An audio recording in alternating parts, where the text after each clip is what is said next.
Meu nome é Alfredo. Nasci e vivi quase toda a minha vida aqui, em São Gonçalo do Sapucaí, no sul de Minas. Uma cidade pequena, onde todo mundo se conhece pelo nome e onde as árvores parecem saber mais da nossa história do que a gente mesmo. Eu tinha 72 anos quando tudo começou a mudar. Digo começar, porque a dor, essa que destrói por dentro, nunca chega de uma vez. Ela vem como um vento frio entrando pelas frestas. Primeiro incomoda, depois domina. Era uma tarde tranquila, como tantas outras. O sol descia devagar, esquentando o telhado da nossa casa de tijolo aparente.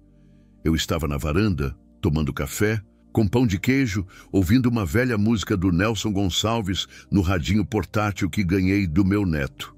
E então ela passou. Lúcia, minha esposa. 41 anos de casamento. Sorriu para mim ao passar pela cozinha, mas foi um sorriso vazio. Eu conheço aquele sorriso como conheço a palma da minha mão. Eu já o vi nos nossos momentos mais felizes, no dia do nosso casamento, quando nosso primeiro filho nasceu, nas festas simples de Natal em família. Aquele sorriso que vi naquele dia era outro, era só fachada. E aquilo me gelou por dentro.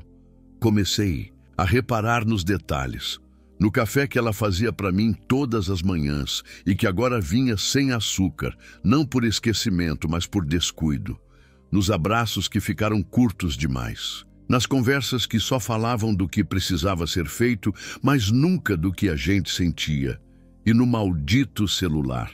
Antes, ela deixava em qualquer canto da casa. Agora, o celular estava com ela o tempo todo, até no banheiro. Comecei a me sentir um estranho dentro da minha própria vida. Não sou homem de escândalo, nunca fui. Sou do tempo em que a gente resolvia as coisas no silêncio e na observação. E foi o que eu fiz. Lembro bem do dia em que tudo começou a fazer sentido.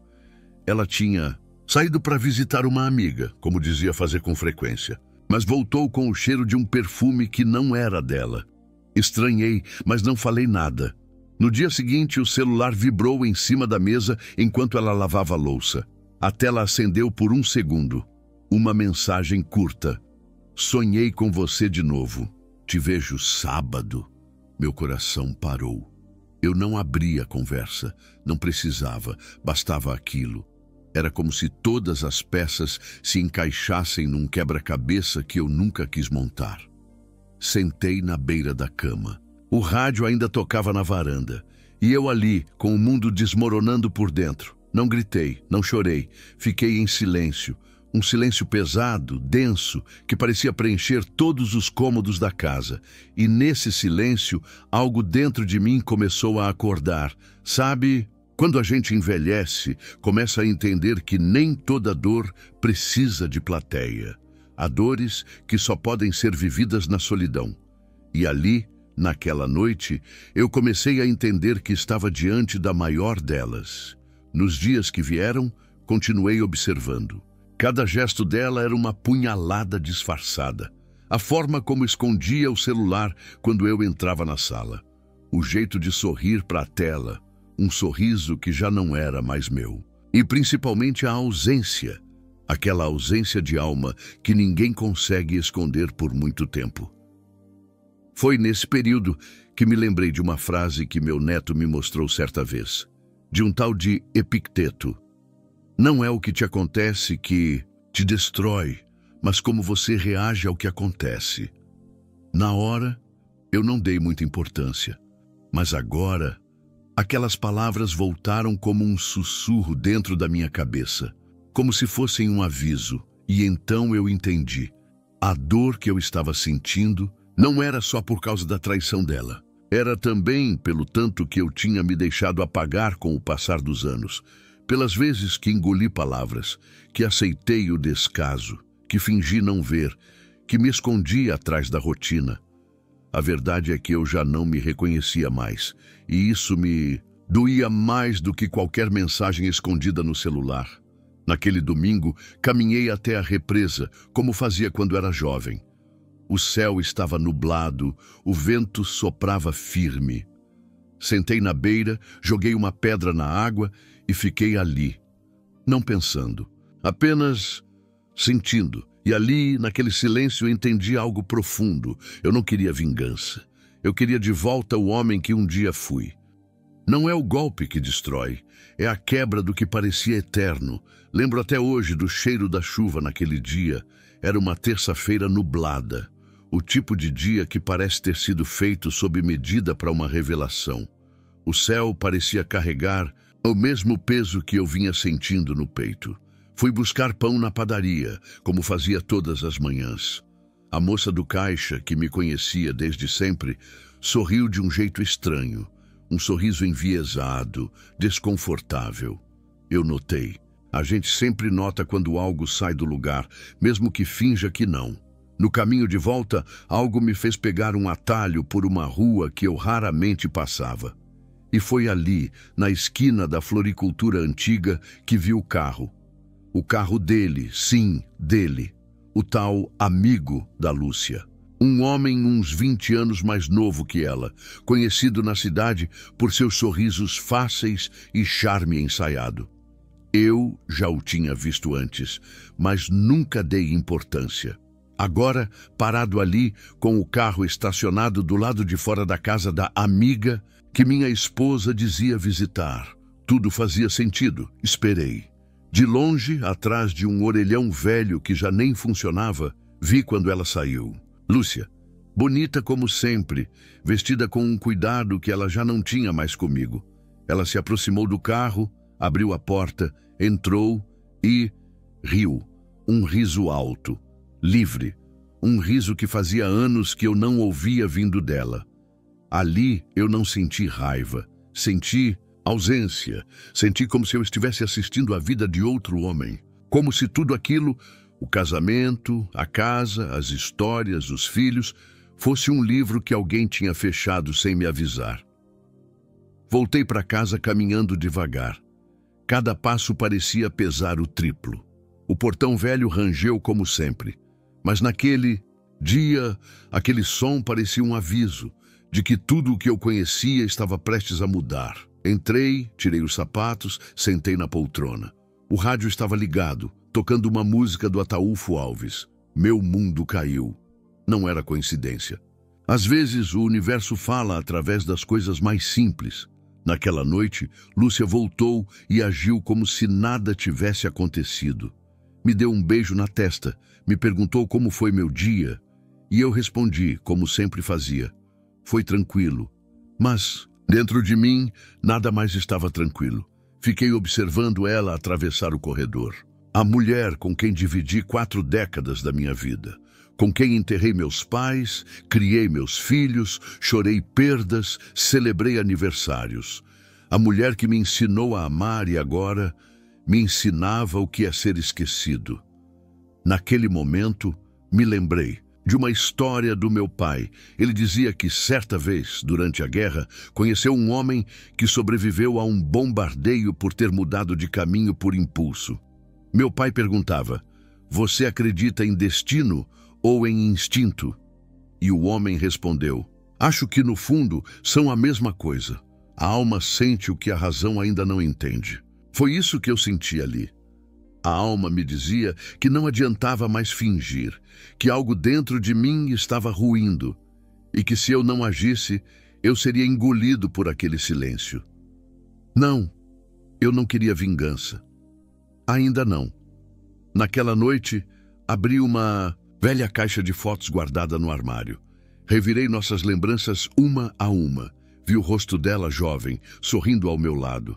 Vi o nascimento do nosso primeiro filho.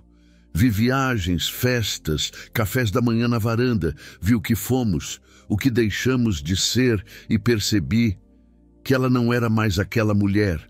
E talvez eu também não fosse mais aquele homem. É difícil aceitar que o amor pode acabar enquanto a vida continua. Mas mais difícil ainda é aceitar que você ficou para trás enquanto o outro foi embora. Na semana seguinte, comecei a andar mais. Ia ao mercado mesmo sem precisar. Passei a conversar com estranhos. E, um dia, entre uma conversa e outra na praça da igreja, ouvi uma frase que parecia ter sido escrita para mim. A gente não perde o amor, a gente perde a ilusão de que ele era eterno. Naquele instante, eu soube que o Alfredo que existia antes estava pronto para acordar. Mas o que fazer com essa dor que queimava por dentro? Como transformar tudo isso em algo que me fortalecesse ao invés de me consumir? Foi ali que nasceu a ideia. A semente daquilo que mais tarde eu chamaria de a vingança mais silenciosa e mais poderosa que já cometi. Às vezes, a verdadeira vingança não é destruir o outro, é se reconstruir tão completamente que ele deixa de existir em você. Sabe o que é estranho? Não foi o choro que me curou, foi o silêncio. Um tipo de silêncio que parece escavar dentro da gente e nos força a olhar tudo com uma lente crua, sem ilusões, sem distrações, sem desculpas. Passei dias acordando antes do sol, sentado na varanda com um café preto e forte na mão, como meu avô fazia. Não pensava em nada específico, mas também não deixava passar nada despercebido. Cada detalhe, cada lembrança, cada pergunta que eu evitava encarar, tudo começou a surgir. Foi num desses dias que compreendi. Eu não queria destruí-la. Eu queria desaparecer para ela, deixar de ser o homem disponível, previsível, presente, parar de carregar aquele casamento como se fosse um caixão. E foi ali que plantei a ideia. Reescrever minha vida sem que ela pudesse fazer parte dela. Comecei pequeno. Troquei minhas roupas por outras que ela nunca escolheria para mim. Penteei o cabelo de outro jeito. Troquei o perfume. Voltei a caminhar com o velho Júlio, meu amigo de infância que ela não suportava.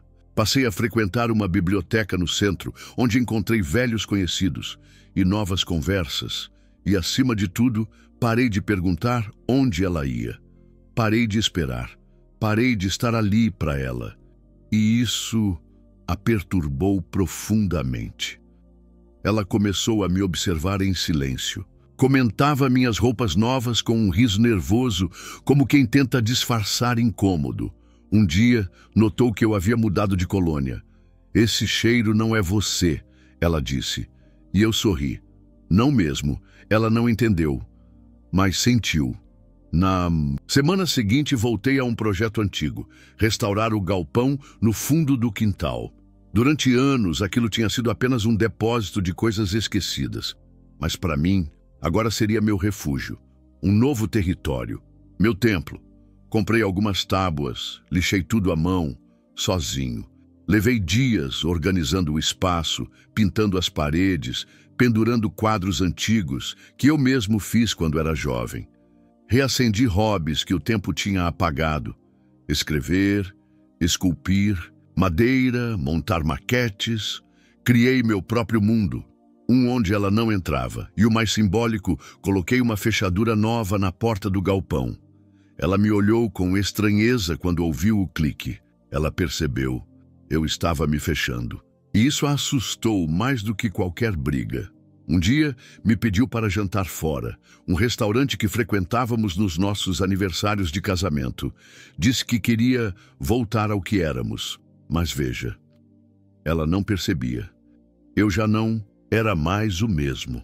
Aceitei o convite, mas fui com a firmeza de quem sabe que está diante de um adeus silencioso. No restaurante, ela tentou me fazer rir, tentou puxar assuntos do passado, tentou se vestir como nos velhos tempos, mas tudo aquilo parecia uma peça ensaiada, uma tentativa de resgatar algo que já não habitava mais em mim. Ela me olhou nos olhos, com um leve tremor na voz, e disse: "Você está me punindo?" Eu respirei fundo e respondi: "Não, Lúcia. Eu estou me lembrando de quem eu era antes de te colocar no centro do meu mundo. Isso não é castigo, é libertação." Ela baixou os olhos. Sabia que tinha me perdido, mas não por algo que eu fiz, e sim por tudo o que deixei de fazer. Minha vingança era essa: voltar a ser inteiro, sem gritos, sem escândalos, apenas desaparecendo, da forma mais dolorosa que existe, deixando de me importar. Naquela noite, dormi no galpão. E dormi em paz. Algumas pessoas só percebem o valor do que tinham quando perdem até o direito de pedir desculpas. Passei a viver no galpão por semanas. Era curioso. A casa continuava de pé, com suas paredes pintadas por lembranças e seus móveis no mesmo lugar. Mas para mim era um lugar estranho, frio, como uma antiga igreja abandonada, onde só os ecos lembram que já houve fé ali. Aos poucos, ela começou a perceber. Não era só o silêncio, era a minha ausência, mesmo estando presente. Começou a me deixar bilhetes na cozinha. Pequenas frases, perguntas simples. Vai jantar em casa hoje? Quer conversar? Podemos recomeçar? Eu lia e não respondia, porque entendi que há um momento na vida em que responder é se prender de novo. E eu estava livre. Lúcia começou a definhar. Não no corpo, mas no olhar. Já não era a mulher segura de si que caminhava para os braços de outro. Agora era uma mulher que via a sombra do que perdeu e não conseguia alcançá-la de volta. Um dia, ela me chamou na varanda. Estava com uma xícara de chá e os olhos baixos. Me ofereceu uma cadeira. Sentei por respeito. Ela respirou fundo, demoradamente, e disse: Eu fui egoísta, Alfredo. Pela primeira vez em anos. Eu a ouvi falar com verdade. Ela não me pediu perdão, nem precisava. Ela sabia que perdão, naquele ponto, era pouco, porque já não se tratava de um erro. Era sobretudo o que morreu no silêncio dos dias. Respondi com serenidade. Você foi quem precisou ser, e eu. Precisei aprender com isso. Ela chorou, mas eu não chorei com ela. Ali, naquele instante, percebi que minha vingança tinha se cumprido, porque ela ainda me esperava. Mas eu já havia partido, por dentro, e não existe dor maior do que ser deixado por alguém que ainda está ao seu lado. Nos meses seguintes, organizei a casa, dei parte das minhas coisas, vendi o galpão, comprei uma Kombi velha, reformei e comecei a viajar, sozinho, com um caderno, uma garrafa térmica e um rádio de pilha. Fui até lugares que prometi conhecer quando me aposentasse, mas que deixei para depois por compromissos. Descobri vilarejos escondidos, conheci histórias de gente comum e nelas reencontrei partes minhas que o casamento havia soterrado. Hoje escrevo esse relato de uma pousada em Paraty. Ouço o som do mar batendo nas pedras e vejo casais caminhando de mãos dadas. Não sinto inveja, nem mágoa, sinto gratidão, porque se Lúcia não tivesse me traído, eu talvez nunca tivesse me reencontrado. E se eu não tivesse sofrido, nunca teria aprendido o poder do desapego estoico. Essa filosofia que diz que não controlamos o que fazem conosco, mas temos pleno domínio sobre como escolhemos reagir. Minha vingança foi silenciosa, mas foi perfeita, porque me devolveu aquilo que eu tinha perdido há décadas a mim mesmo. Se você chegou até aqui, quero te agradecer por me ouvir. Talvez, como eu, você esteja carregando uma dor que não contou a ninguém. Talvez esteja tentando entender por que certas feridas não fecham, mesmo com o tempo. Mas eu te digo, não, é sobre esquecer. É sobre se lembrar de quem você era antes da dor. Se essa história tocou o seu coração, curta esse vídeo, compartilhe com alguém que precisa ouvir isso. E, principalmente, deixe nos comentários o que você aprendeu com essa história. Sua experiência pode ser o alívio de outra alma silenciosa. E se você ainda está nessa jornada de reconstrução, não desista. A dor é só o solo. A força que vai nascer disso é o que vai te libertar.